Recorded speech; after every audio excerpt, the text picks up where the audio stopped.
आइए हम लोग सबसे पहले बात कर लेते हैं मार्केट की। मार्केट की बात करें तो सेंसेक्स ने 1000 पॉइंट से ज़्यादा टूटकर लोगों के, ट्रेडर और इन्वेस्टर के तो तोते उड़ा दिए।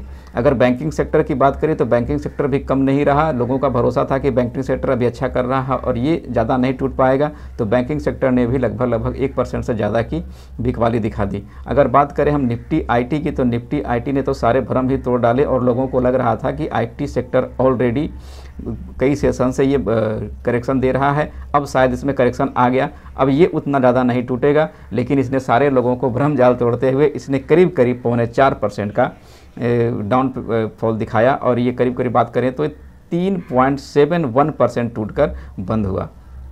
बात करें तो क्या आईटी, क्या फार्मा, क्या सेक्टर, क्या रियलिटी, सारे सेक्टर ने एक एक करके जैसे पहले मैं वाली बातें करके बस टूटते ही चले गए। आपको निफ्टी 50 में से बात करें 50 शेयरों में से 48 शेयर में बिकवाली आई और मात्र 2 शेयर ऐसे थे जो हरियाणा में थे और उनमें था एक इंडसइंड बैंक और दूसरा था। और अगर ओवरऑल बिकवाली की बात करें तो मार्केट में लगभग 6 लाख करोड़ से भी ज़्यादा के रकम डूब गए। जी हाँ, मैं अपनी बात नहीं कर रहा हूँ बल्कि ये बात मैं कर रहा हूँ ओवरऑल मार्केट की। जिस हिसाब से बिकवाली आई उसका ओवरऑल जो परफॉर्मेंस रहा उसमें 6000 करोड़ की नुकसान देखा गया है। आइए अब हम बात कर लेते हैं निफ्टी। वीक के लास्ट ट्रेडिंग डे में निफ्टी ने एक बड़ा करेक्शन दिया है। आइए हम लोग पहले मार्केट की बात कर लें तो निफ्टी का जो प्रीवियस क्लोज था वो 17,877 था और मार्केट लगभग यहीं पे ओपन हुआ और इसने 17,820 का हाई लगाया और फिर 17,497 का लो लगा के मार्केट क्लोज हुआ जाके 17,530 पे। अगर बात करें तो निफ्टी यहाँ से 350 पॉइंट के लगभग टूट के बंद हुआ और अगर परसेंटेज में देखा जाए तो ये 1.94% लगभग 2% मार्केट टूट के आज बंद हुआ, जो कि एक बड़ी गिरावट है। आइए हम लोग देख लेते हैं वीकली मार्केट में क्या हाल रहा। तो वीक की अगर बात करें तो 18,096 इस वीक का हाई रहा और इस वीक का जो लो रहा वो आज ही का लो है। आज का लो है 17,497, यही इस वीक का लो है। अगर हम वीक में बात करें तो वीक में ये करीब -2% का रिटर्न निफ्टी दे रहा है। जी हाँ, तो वीडियो स्किप मत कीजिएगा, कहीं जाइएगा मत। आगे मैं बताने वाला हूँ इस मार्केट टूटने की मुख्य वजह क्या रही और मैं बताऊँगा एक ऐसा न्यूज़ जो वेदांता से रिलेटेड आया था जिसमें लोगों को फ़ायदा होना चाहिए था लेकिन लोगों को उसमें नुकसान हो गया। जी हाँ, तो आइए सबसे पहले हम लोग बात कर लेते हैं कि इस मार्केट का टूटने की जो मुख्य वजह क्या रही है। तो इस मार्केट में टूटने की अगर मुख्य वजह की बात करें तो आपको हम ले चलते हैं यहाँ से 2-3 दिन पहले, जब 13 सितंबर को यूएस में उसका डेटा आया था इन्फ्लेशन का और वो बढ़ के आया। हालांकि अगस्त से सितंबर में तो मात्र 1% ही बढ़ के आया था, लेकिन अगर उसका हम ये ईयरली बेसिस पे देखें तो सालाना दर पे उसका करीब 8.3% बढ़ के आया था और जिसके चलते वहाँ के जो मार्केट था काफ़ी खतरनाक रिएक्शन दिया था। करीब डाउ जोन्स ने 1000 पॉइंट से भी ज़्यादा टूटा, 1300 पॉइंट से करीब टूट गया था और नेस्डेक करीब 630 पॉइंट, मतलब मार के चलो 650 पॉइंट तक की बिकवाली उसमें देखी गई थी। नेस्डेक वगैरह सारे करीब 4-5% का उसमें बिकवाली देखी गई थी। और उस पर लेकिन क्या हुआ था उस टाइम इंडियन मार्केट में, अगले दिन इंडियन मार्केट खुला था तो आपको ये 300 पॉइंट का गैप डाउन ओपनिंग दिया था और फिर अगले दिन मार्केट लगभग रिकवर कर गया था। तो लगा कि चलो शायद उस चीज़ को इंडियन स्टॉक मार्केट ने पचा लिया है, लेकिन देखिए उस चीज़ को पचा नहीं पाया था। अगले दिन फिर से यूएस मार्केट ने एक बिकवाली देखी गई, भारी बिकवाली, और इस बार जो है अपने आप को इंडियन स्टॉक मार्केट संभाल नहीं पाया। तो मुख्य वजह से बिकवाली का कारण रहा यूएस और ख़ास करके जो यूरोप में, पूरे यूरोप में मंदी आ रही है। देखिए यहाँ के अब जो इकोनॉमिस्ट हैं ना पूरे दुनिया के, वो इस बात की संदेह जता रहे हैं कि कहीं जो स्थिति अमेरिका में बनी हुई है, लाख कोशिश करने के बावजूद भी इन्फ्लेशन कंट्रोल नहीं हो रहा है और इकोनॉमी उसकी मंदी में जा रही है। और ख़ास करके यूरोप का देखा जाए तो यूरोप के जो मोस्टली जो इकोनॉमी है वो धीरे धीरे मंदी की, इसमें तो वर्ल्ड बैंक ने भी साफ साफ कह दिया है, मैं आगे इस पर बात करूँगा, कि ऐसा लग रहा है यूएस और चाइना और यूरोप का जो इकोनॉमी को देख के कि शायद दुनिया एक मंदी की तरफ जा रही है। तो आइए अब हम लोग बात कर लेते हैं, एक ऐसा न्यूज़ आया था वेदांता से रिलेटेड जिससे लोगों को फ़ायदा उठाना चाहिए था, लेकिन न्यूज़ ने ऐसा कन्फ्यूजन क्रिएट किया। देखिए लोगों का क्या, यहाँ एनएसई और बीएस तक, एक्सचेंज तक कन्फ्यूज हो गया, एक्सचेंज ने उससे फिर क्लैरिफिकेशन मांग दिया।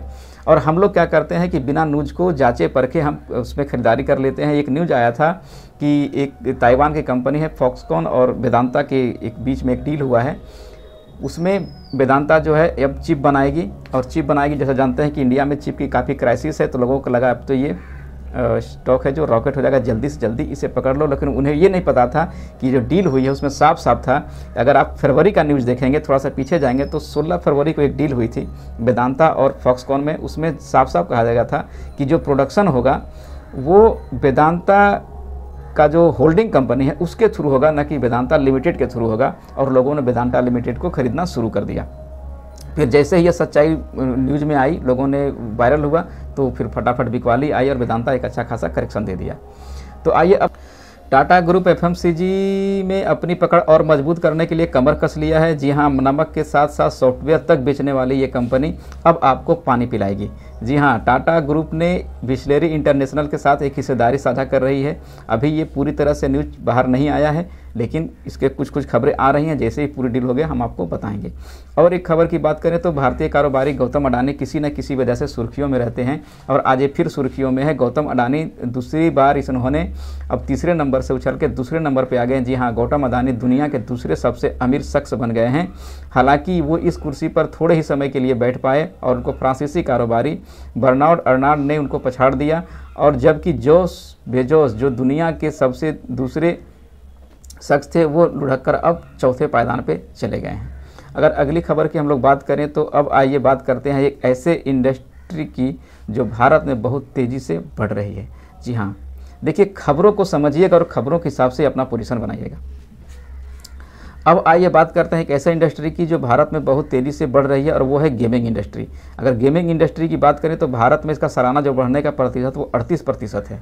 अगर अमेरिका में बात करें तो मात्र 10% की लेवल से बढ़ रहा है और चीन में बात करें तो ये मात्र 8% दर से बढ़ रहा है, जबकि इंडिया में बढ़ रहा है 38% की दर से। आने दुनिया में सबसे ज़्यादा तेज़ गति से बढ़ने वाला इंडस्ट्री ये भारत में है। अगली खबर की बात करें तो 31 सितंबर को यूएस फेड की पॉलिसी आने वाली है। जी हाँ, फिर से ये इंटरेस्ट रेट बढ़ाएंगे। लगभग सबको अनुमान यही है कि ये 0.75% से लेकर 1% तक का इंटरेस्ट रेट बढ़ा सकते हैं। और ये एक वजह ये भी थी मार्केट टूटने का, क्योंकि यहाँ पे जो लोग हैं वो डरे हुए हैं, सकते में हैं कि अब क्या करें। तो ये अगले जो यूएस पॉलिसी आने वाला है उसका इंतजार कर रहे हैं और मुझे लग रहा है अभी चलिए आगे बात करेंगे। और खबर की एक बात करें तो वर्ल्ड बैंक के वाइस प्रेसिडेंट जो हैं उन्होंने ग्लोबली मंदी की चेतावनी दी। चलो इस पर हम लोग बात कर चुके हैं। उन्होंने कहा है कि जिस तरह से अमेरिका, चीन और यूरोपियन देश का बहुत तीव्र गति से स्लो डाउन की तरफ जा रहा है, तो लग रहा है इकोनॉमी अब ये एक वर्ल्ड वाइड रिसेशन की तरफ बढ़ रहा है। जी हाँ, ये बोले हैं वर्ल्ड बैंक के वाइस प्रेसिडेंट की। सेबी ने ब्रोकर को कहा है कि आप या तो मंथली या फिर क्वार्टरली जितने भी आपके क्लाइंट हैं आप उनके खातों का सेटलमेंट करेंगे। जी हाँ, उनका कहने का मतलब सेबी का है कि जो क्लाइंट के पैसे आपके यहाँ पड़े रहते हैं डीमैट में, वो आपको नहीं रखना है, या तो मंथली या फिर आपको क्वार्टरली इसका रिपोर्ट आपको सेबी को भेजना पड़ेगा।